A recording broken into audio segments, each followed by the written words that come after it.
In Esther chapter 3, verses 8, 9, and 13, we see the fulfillment of what we read in Revelation about the death decree for those that would not worship the Sunday which has been set up by the papacy.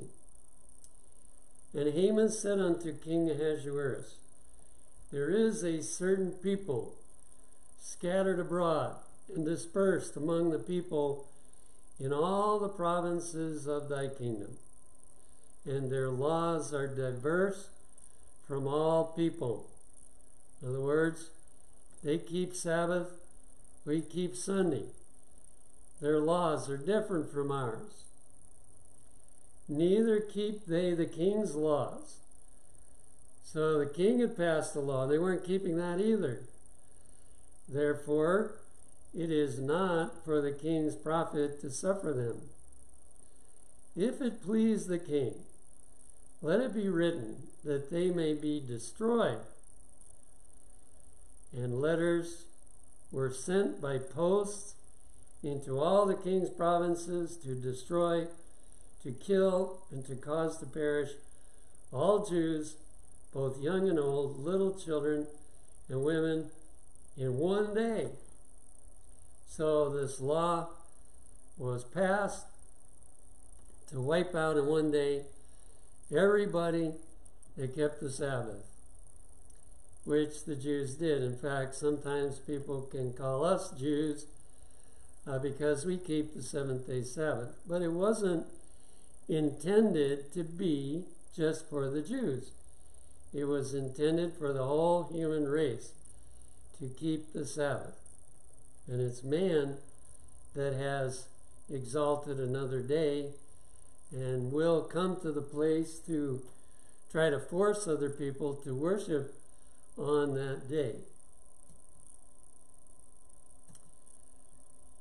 So here it plainly states the issue in Review and Herald of April 27, 1911. It is for the interest of all to understand what the mark of the beast is and how they may escape the dread threatenings of God. And we read those threatenings, receiving the 7 last plagues and being destroyed in hellfire. Why are men not interested to know what constitutes the mark of the beast? Why aren't people in their Bibles studying and earnestly trying to figure out what is the mark of the beast? The Sabbath question will be the issue in the great conflict in which all the world will act a part. So it starts in this country, but it spreads to all the world. In fact, it's already spread to some degree. I see the foundation's been set in a number of countries, and so it won't be hard once it begins to really advance. Now here is the key point with all the theories that are being presented in Signs of the Times of November 1, 1899. This is not a visible mark. So it's nothing you can see with the naked eye. And it's not a chip that's put under your hand or whatever. Some people call it a big computer that has all the information from everybody in it. They call that the beast. But, you know, those visible things are not what the mark of the beast is. It's something that God puts in people's brain. In the Southern work, we have a caution to us, page 70. Refraining from work on Sunday is not receiving the mark of the beast. You see, in the past, there was a Sunday law in this country. And because the South is the Bible Belt, it was especially the situation that many Seventh-day Adventists were put on the chain gang as slaves, or they were put in prison, or they had to pay fines. And some of them got that because they said, we don't care about the law. We're going to go ahead and work on Sunday. That is not wise. God sees that it's not breaking his law to cease our regular work on Sunday. We don't have to go out and work on Sunday. In fact, what he wants us to do is do missionary work on Sunday. And, study with people and do anything we can to try to help them to know what's coming and what's already started. But we don't have to we can cease work on Sunday. The thing we can't do is worship on Sunday. We have to worship on the seventh day. It says we should not go out of our way to work on Sunday. In another one where the reference will come in a minute, when Sunday observance shall be enforced by law, and the world shall be enlightened concerning the obligation of the true Sabbath, then whoever shall transgress the command of God to obey a precept which has no higher authority than that of Rome will thereby honor popery above God. So right now, nobody has the mark of the beast.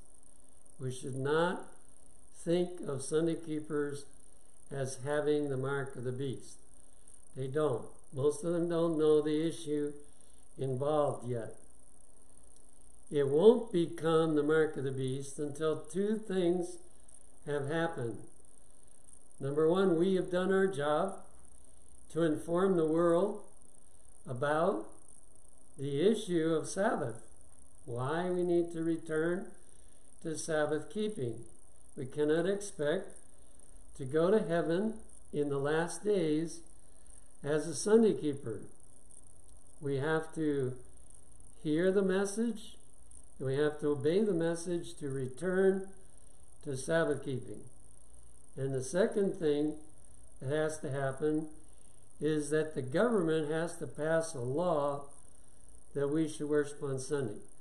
Then, those that have those two things happen, if they keep worshiping on Sunday, they have received or will be receiving the mark of the beast. This is all taken from Review and Herald of April 27, 1911. As men then reject the institution which God has declared to be the sign of his authority, and honor in its stead that which Rome has chosen as the token of her supremacy, they will thereby accept the sign of allegiance to Rome. It's interesting that already, for a long time, the Catholic writers have said, when you keep Sunday, you're showing appreciation for us because it's not in the Bible. Their writers have said that over and over again. So even Protestants, they look upon them as giving honor to the Catholic Church because of the day they keep. That's when it will be the mark of the beast. And it is not until the issue is thus plainly set before the people and they are brought to choose between the commandments of God and the commandments of men that those who continue in transgression will receive the mark of the beast. So, Isn't it interesting that God for some time has been stirring up even many individuals and even people in authority to want to place the Ten Commandments in the courthouse and in public places. Now, of course, when they do it, they put the fourth commandment very watered down. It just says, remember to keep the Sabbath day. It doesn't clarify what is the Sabbath day. But the fact that their minds are being agitated to get the Ten Commandments before people should be a help to us. And now I read something this week about it going into schools, the Ten Commandments. Well, that's good, really. That's a foundation for us.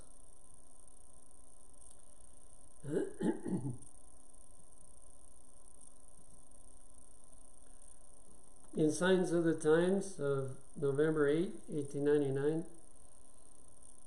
we need to keep this in mind. There's no reason now to look down upon any Christians in any church, because it says there are true Christians in every church, not accepting the Roman Catholic communion. So there's people keeping Sunday that are good people in God's eyes. And we don't need to downgrade Sunday keepers now. None are condemned until they have had the light and have seen the obligation of the fourth commandment. But when the decree shall go forth, enforcing the counterfeit Sabbath, and the loud cry of the third angel shall warn men against the worship of the beast and his image, the line will be clearly drawn between the false and the true. Then those who still continue in transgression will receive the mark of the beast. So the line is not fully drawn yet, but God is going to allow things to develop, and He is allowing them to develop until a line is drawn. God says, worship on the seventh day of the Sabbath.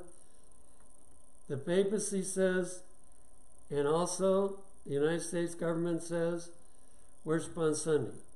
When that line is drawn, that's when, if people have heard, and not everybody will hear probably immediately, but once they have heard, if they reject that truth, they will receive the mark of the beast. We can't always tell who accepts and who rejects, so our job is not to condemn anybody that keeps Sunday, but to give the message and make the thing clear as we possibly can. Review and Herald of April 27, 1911 says to receive this mark means to come to the same decision as the beast has done, and to advance the same ideas in direct opposition to the Word of God. Now, I'm pretty convinced that there's pastors and priests that have heard enough about this issue that they already have made their final decision that Sunday is the day that they're going to keep. But when that loud cry goes, there will be a power in it that will exceed any power that has ever been given to any preaching of the truth. And some of them might change their mind at that time. We don't know. But it's kind of like after the resurrection of Jesus, we're told in the book of Acts that 5,000 people, 5,000 priests accepted that Jesus was the Messiah. So even those that are fully convinced now, may change when that power comes.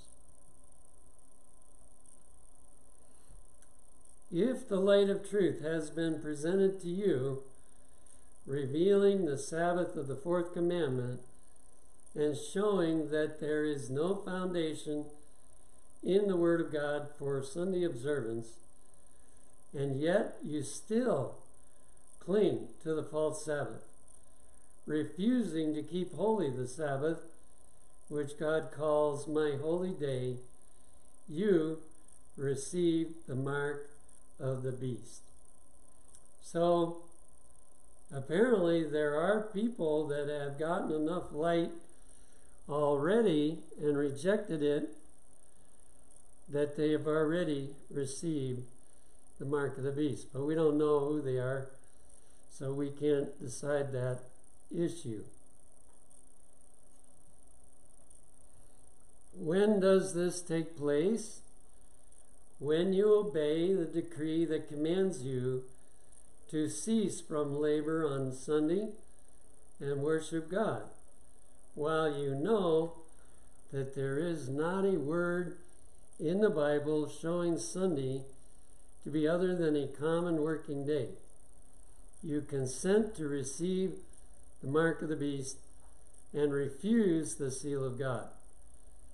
If we receive this mark in our foreheads or in our hands, the judgments pronounced against the disobedient must fall upon us. But the seal of the living God is placed upon those who conscientiously keep the Sabbath of the Lord.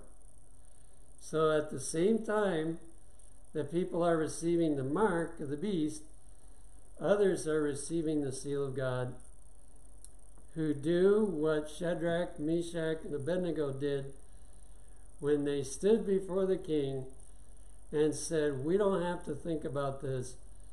We will not worship. Our God is able to deliver us from the fiery furnace. But if he doesn't, we're still not going to bow down to this image.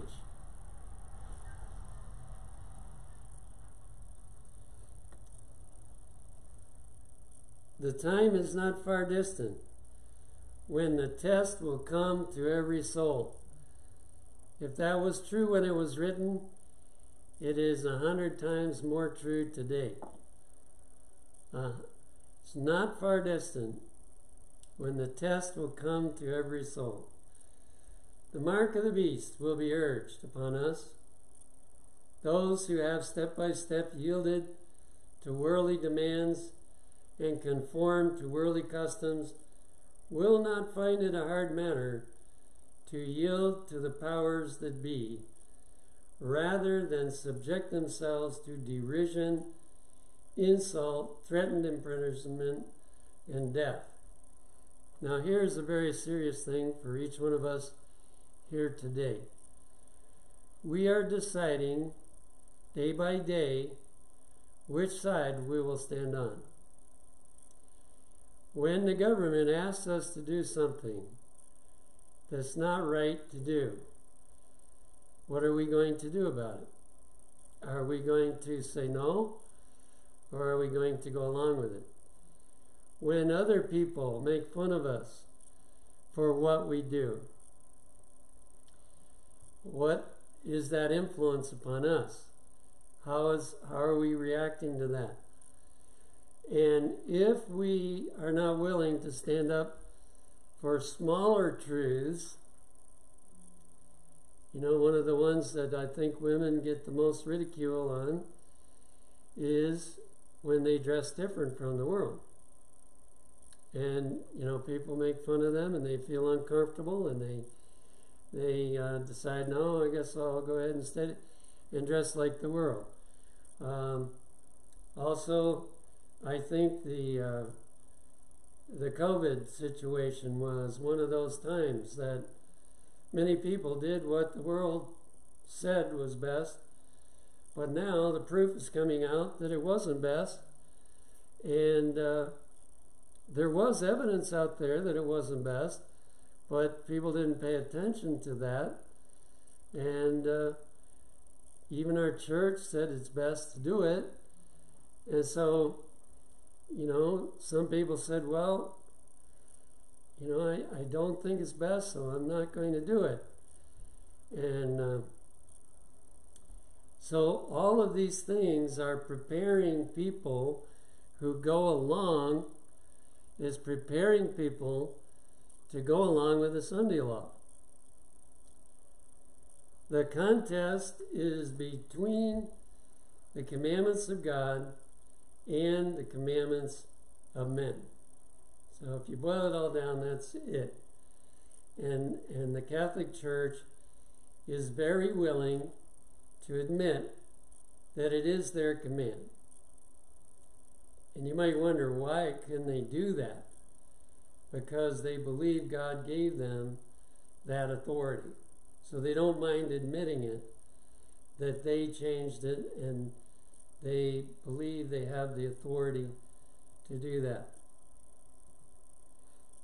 Now here's one for new believers. I don't think there's any new believers here today.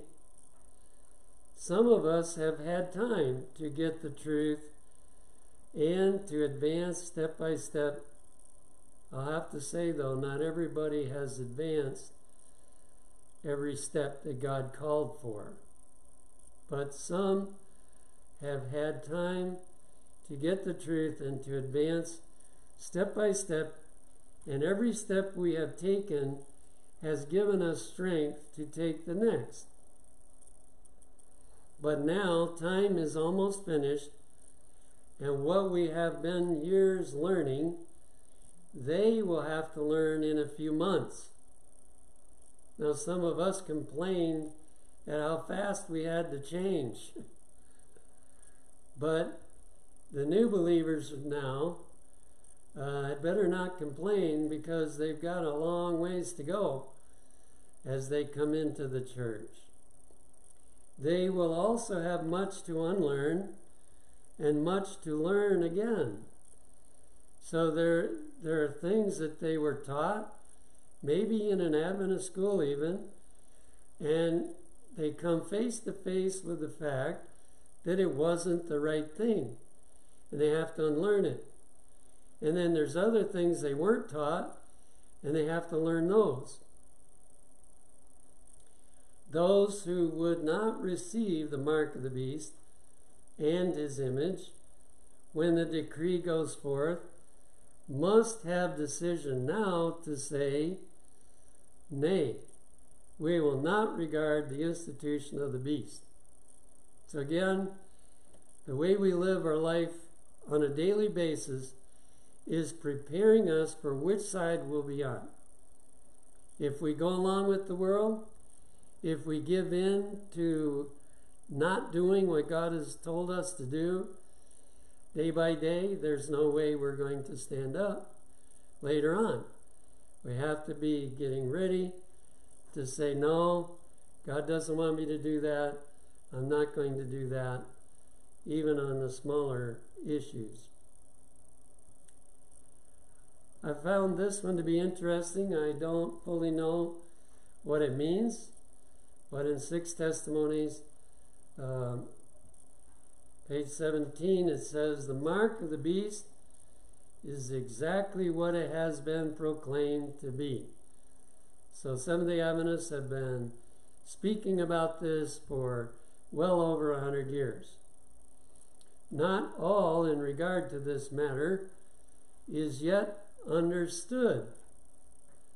So this subject is not fully understood about the mark of the beast. Not all in regard to this matter is yet understood, nor will it be understood until the unrolling of the scroll. But a most solemn work is to be accomplished in our world. So, there's still some mystery when the mark of the beast is being placed upon people's hand or forehead. There are things that have not been explained to us that are a part of that. And it says it wouldn't be explain. But it's very likely that the warning to not take the vaccination that was given by certain Seventh-day Adventists, with the information that they provided why it was not wise to get it, is one of the things that, when she was shown this, was not revealed.